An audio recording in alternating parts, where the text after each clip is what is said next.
जब जा रहे थे तो रास्ते में ही रामचंद्र जी दिखाई दिए और रामचंद्र जी को देख करके शंकर जी ने प्रणाम किया मन ही मन। सती कह बैठी कि आप किसको प्रणाम कर रहे हो, आप तो देवों के देव महादेव हो। शंकर जी ने सती से कहा ये मर्यादा पुरुषोत्तम राम हैं, इनको मैं प्रणाम कर रहा हूँ, यही मेरे आराध्य हैं। सती के मन में संशय हुआ, ये राम हैं तो कहाँ घूम रहे हैं। शंकर जी ने बताया कि इनकी पत्नी किसी ने चुरा लिया। कहा जब इनकी पत्नी चुरा लिया तो ये मर्यादा पुरुषोत्तम राम कैसे, इनको पता होना चाहिए। शंका कर बैठी सती, किसके ऊपर? राम के ऊपर। तो राम की परीक्षा लेने के लिए सती सीता का रूप धारण करके राम के सामने गई और राम ने मन ही मन प्रणाम किया कि माते अकेली जंगल में कहाँ घूम रही। सती वापस सती के रूप में वापस आ गई। उसी समय शंकर जी ने संकल्प कर लिया कि यही तन सती भेंट अब। वही सती पति की अवज्ञा किया, अपने मायके चली गई। सती को जाने नहीं देना चाहते थे शंकर जी। पति की अवज्ञा करते हुए सती मायके चली गई। उसकी क्या स्थिति हुई आप सारे लोग जानते हैं। वही सती अगले जन्म में पार्वती के रूप में आई। अपने पुण्य प्रताप से, अपने व्रत के प्रभाव से शिव जी को पति के रूप में प्राप्त किया। जंगल में शिव जी पार्वती की तपस्या से खुश थे, कहीं चलो हम तुम्हारे साथ शादी करेंगे। सती तैयार नहीं, पार्वती तैयार नहीं हुई। कहा नहीं, आप मेरे पिताजी से मुझे मांगिए और ब्राह्म विवाह की विधि जब तक नहीं होगी तब तक हमारा आपका विवाह संभव नहीं है। तो वही ब्राह्म विवाह की विधि की गई।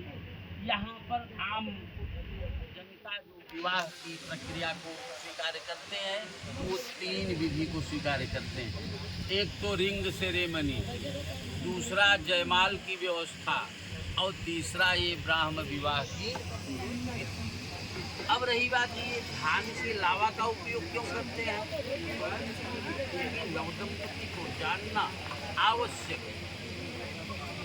धान को तपते हुए बालू में डाला जाता है और वो वहीं पर अपना रूप परिवर्तित कर देता है, लेकिन छिलका उसका साथ नहीं छोड़ता।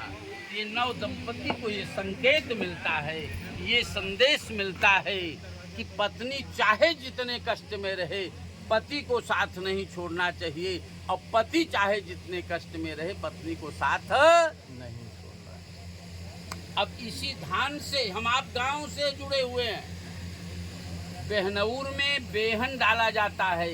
इसी धान के एक बीज से एक अंकुरण निकलता है और उसी एक अंकुरण को दूसरे खेत में रोपाई कर देते हैं तो अनेक शाखाएं मिलती हैं। कहने का मतलब जैसे आचार्य जी ने कहा कि वामांग में जाने के लिए श्रुति तैयार है, तो वामांग में आने के लिए, वामांग में स्वीकार करने के लिए आकाश जी भी तैयार हैं। क्योंकि पूर्व जन्मार्जितम विद्या, पूर्व जन्मार्जितम वित्तम, पूर्व जन्मार्जितम नारी अग्रे अग्रे धावत। पूर्व जन्म का ज्ञान, पूर्व जन्म का धन और पूर्व जन्म की पत्नी आगे आगे चलती है। आकाश और श्रुति का विवाह लिखा, तमाम अवरोधों के बाद भी विवाह की प्रक्रिया संपन्न कराई जा रही है। अब रही बात ये 7 वाक्य बिटिया ने कहा है। 7 वाक्य बिटिया की तरफ से पंडित जी ने कहा है। 5 वाक्य लड़का क्या कहता है कि क्रीड़ा शरीर संस्कार समाजोत्सव दर्शनम हास्यम परिगृहे आनंद त्यजेत प्रोषित स्वफलित। कहीं भी आपको किसी भी आयोजन में जाना है तो मेरी अनुमति लेकर के ही आपको जाना। ये पहला वाक्य। दूसरे वाक्य में क्या कहा जा रहा है कि विष्णुर वैश्वानरः साक्षी ब्राह्मण ज्ञाति सबांधवा पंचमम ध्रुवमालोक्य स साक्षित्वम ममागता। हमारे आपके बीच में हवाई बातें नहीं हो रही हैं। सबसे पहले तो विष्णु भगवान साक्षी है। दिमाग में ये भी बात आ सकती है कि विष्णु भगवान यहाँ है क्या? तो विष्णु भगवान यहाँ कलश में स्थित है। कलशस्य मुखे विष्णु कंठे रुद्र समाश्रित। और वैश्वानर माने कल बताया था ना मैंने आपको, वैश्वानर माने अग्निदेव। अग्निदेव भी साक्षी हैं। अभी आपने अग्निदेव में आहुति डाला है और अग्निदीपक जल भी रहा है।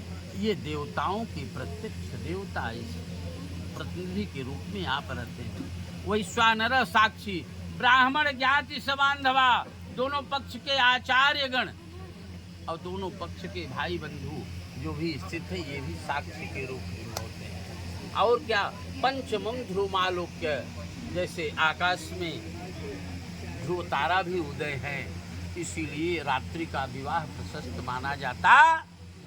ये दूसरा वाक्य है। तीसरा वाक्य क्या है कि मम तुष्टिश्च कर्तव्या बंधूनां भक्तिमादरात् ममाज्ञया परिपाल्येषां पातिव्रत धर्म परायणे। मुझे संतुष्ट रखना तुम्हारा धर्म है, लेकिन केवल मुझे संतुष्ट रखने से ही काम नहीं चलने वाला है।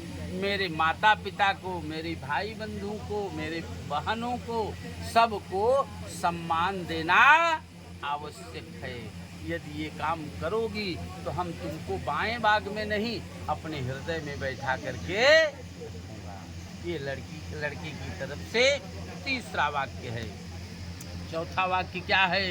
मम तुष्टिश्च कर्तव्या बंधूनां भक्तिमादरात् ममाज्ञया परिपाल्येषां पातिव्रत धर्म परायणे। मुझे संतुष्ट रखना आपका परम कर्तव्य है। और क्योंकि पत्नी व्रता माने पतिव्रता नारी देव पूज्य कही जाती है। पतिव्रता नारी अनुसूया थी, देवताओं को भी अपने घर में पालने पर खिलाई। और इसी प्रकार से तव चित्तम मम चित्ते वाचा वाचम न लोपयेत व्रते में सर्वदा देयम हृदय स्तंभराने। तुम्हारा मन मेरे मन के आधार पर चलना चाहिए। तुम मुझे आदेश नहीं दे सकती हो, मुझसे आप रिक्वेस्ट कर सकती हो। वाचा वाचम न लोपयेत, कभी भी मेरी वाणी का तुम्हें उल्लंघन नहीं करना है। यदि ये बातें स्वीकार करोगी तो तब हम आपको अपने हृदय में बैठाएंगे। अब अंतिम वाक्य क्या है कि बिना पत्नी कथम धर्म आश्रमाणां प्रवर्तते तस्मात् त्वं विश्वस्ता भव वामांगगामिनी। पत्नी के बिना कोई धर्म कार्य नहीं किया जा सकता और पत्नी के बिना पितृऋण से मुक्ति भी नहीं प्राप्त की जा सकती। इसलिए तुम हमारे वाम भाग में आओ, मैं तुम्हें स्वीकार करूंगा। बोलिए यज्ञ नारायण भगवान की। दाहिने कंधे पर हाथ रखो आप,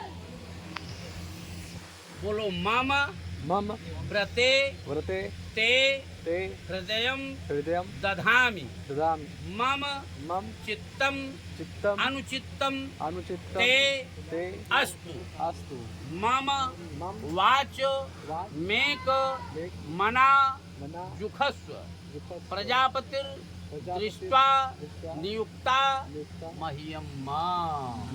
मह्यम्। क्या कहा आपने, समझ में आया कुछ?